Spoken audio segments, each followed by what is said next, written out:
सोवते मैया का जगाई कैसे जी, सोवते मैया का जगाई कैसे, बिना की है दर्शनवा घरवा जाई कैसे।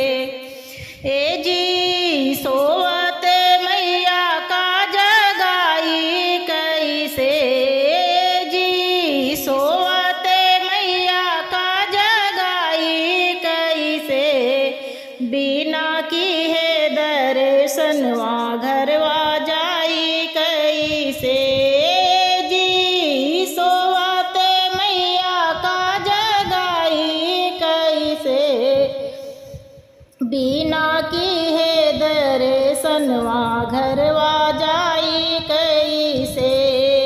बिंदिया भिलाई माँ के सिंदूरा भिलाई, बिंदिया भिलाई माई के सिंदूरा भिलाई, सोवते मैया के लगाई कैसे जी, सोवते माई के सजाई कैसे, बिना की है दर्शनवा घरवा जाई कैसे जी, सोवते मैया का सजाई कैसे, बिना की है दर्शनवा घरवा जाई कैसे।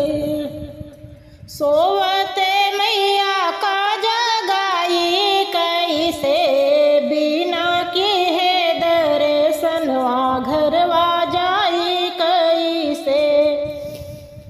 ए जी सोवते मैया का जगाई कैसे, बिना की है दर्शनवा घरवा जाई कैसे।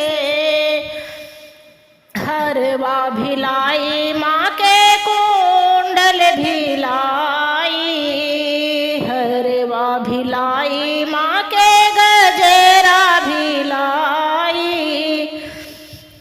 सोवते मैया का सजाई कैसे जी, सोवते मैया का सजाई कैसे, बिना की है दर्शनवा घरवा जाई कैसे। ए जी सोवते मैया के पहनाई कैसे जी, सोवते मैया का पहनाई कैसे, बिना की है दर्शनवा घरवा जाई कैसे।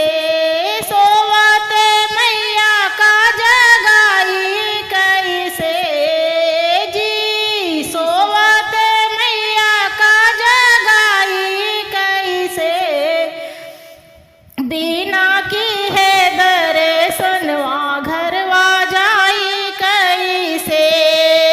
लहंगा भिलाई माँ के चुनरी भिलाई, लहंगा भिलाई माँ के चुनरी भिलाई, सोवते मैया का पहनाई कैसे ए जी, सोवते मैया का पहनाई कैसे, बिना की है दर्शनवा घरवा जाई कैसे।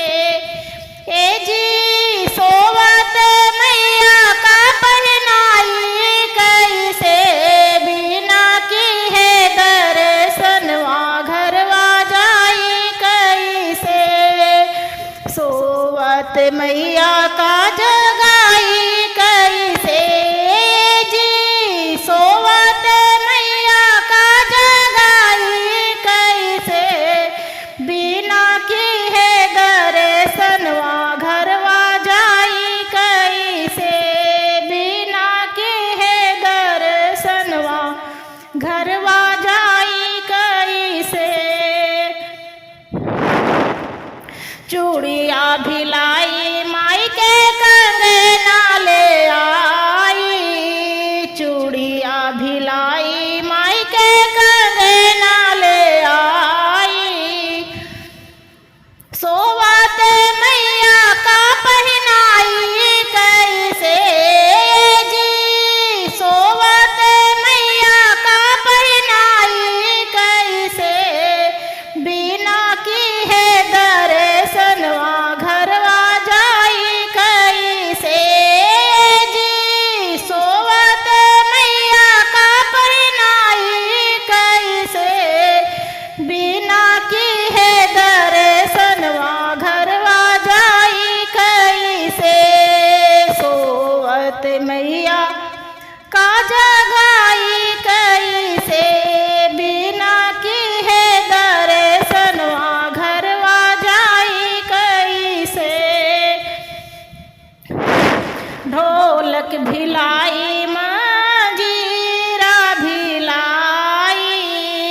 ढोलक भिलाई